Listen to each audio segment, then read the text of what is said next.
We'll start with an opening statement.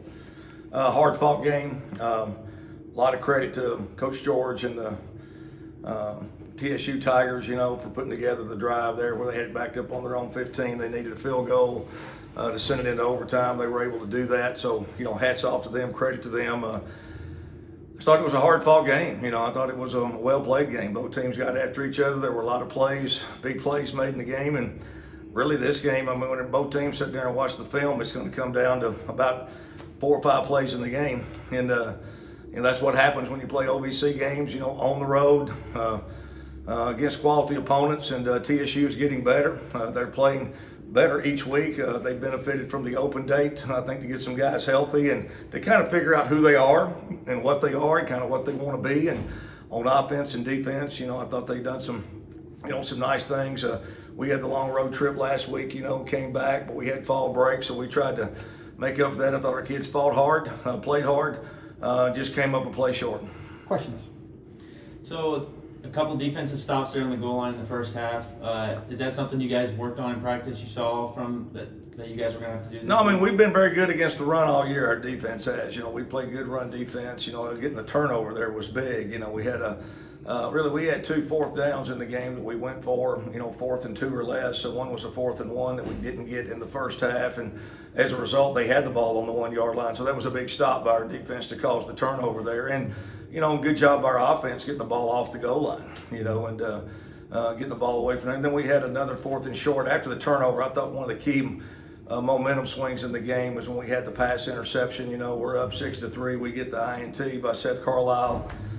We make a couple first downs, have the ball inside the 30-yard line. We had a 4th and 2, really into the wind, too far to kick a field goal at that time. So we went for it, and a big stop by them. We did not get the 4th down conversion, and and that was a big stop, by them that really we didn't get any points, out of that drive. I thought that was the big, one of the big momentum turns in the game. Sure. Jalal Dean, what a great catch he had for the touchdown. Yeah, and I'm very proud of him. He's a freshman who's kept practicing, and getting better and better, and made a decision to start him. He's earned his way on the field. After these guys have played in 5 or 6 ball games, are no longer freshmen, and it was a big play for him, and really one of those where he kept working to get open. And nice job by Willie keeping the play alive and finding him, and it was good to see that today. Hayden Olson, he continues to show how reliable of a leg he's got. Yeah, he does. It was 2 big field goals that he made in this game, and it looked like this game was an old throwback game. It's a 6-3 game, and there was a lot of wind out there today. That's something you really, maybe couldn't tell just watching it on TV, listen to it on the radio, but there was a significant wind coming out of the north, so that's the reason in overtime, TSU took the wind, and played on that end. I would have played on the end of their band is what I would have done. So, because it was loud down there, but, took the wind. There was significant wind. Hayden made a couple, nice kicks, and, he continues to progress well. Day continues to be a force out there on the field. Yeah, we were able to run the ball effectively. I really thought we had some momentum there in the 4th quarter.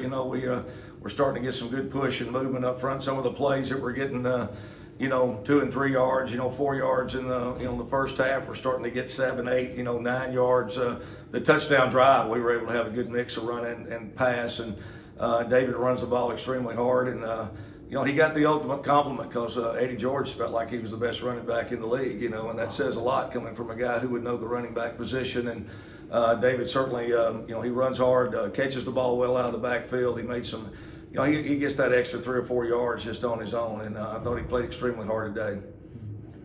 Any other questions?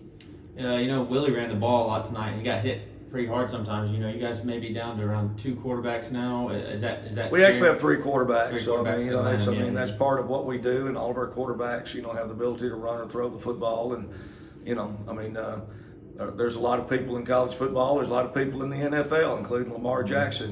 There's people that play that style. I think anytime you can have a quarterback that can run the football, now we'd like to see him protect himself a little more at times, but he did a nice job running the ball. I think anytime you have their quarterback runs the ball, he made a lot of plays that were off-schedule plays where he just pulled the ball down. Some of them are design plays, and anytime you have to defend the quarterback as a runner, it makes it tough on you defensively. It opens a lot of things up because you can get an extra hat, for a blocker, and also secondary wise, everything else, it puts you in a bind sometimes. So, that's part of our part of our, scheme is to have some design quarterback runs, for Willie, and obviously he does some really good things with it.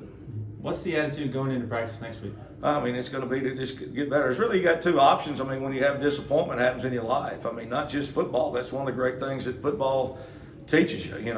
Football is just a microcosm of what life is. There's going to be times where you do everything right, where you work hard, you feel like you've done everything you're supposed to do, and it don't go your way. Whether it be a job promotion, whether it be, you name it, here in the next years to come, there's going to be disappointments where you feel like you deserve to win or you deserve that. And sometimes it don't happen. Sometimes you work extremely hard and you end up on the short end. So what do you do? There's really two options: keep working or quit. We're not going to quit. Our guys aren't going to quit. They played hard today. They had a great week of practice. They came in here to win the football game. Our sideline was into the game, the entire game. We had a, good mix of offense, defense, special teams, making some plays, pulling for each other. And so, tomorrow at 1 o'clock, we're going to go to the weight room. We'll have a team meeting. We'll get in the weight room. We'll watch the film at 2:30, special teams meeting at 4 o'clock, and we'll be back on the practice field Tuesday morning. And, college football or any football, you get 11 games is the only opportunities you're guaranteed. And so, you live and die by all of them, but there's a point where whether you win or lose it, you got a 24-hour rule. You got to put it in the rearview mirror. I always say that the windshield's bigger than the rearview mirror. There's a point where you have to assess it, get over the hurt. If not, it'll carry over for the next 2 or 3 football games, and you can't afford to let that happen. The team you play next week could care less that you lost or that you're disappointed or you're down and out. They would hope that you would have lost worse and you were more down and out. That's what they hope. So sooner or later, you got to pick up from that just in life and press on and go back to work, and that's what we'll do. Yes, sir. All right, we'll see you next week against Virginia Lynchburg. All right, thank you. Thank you.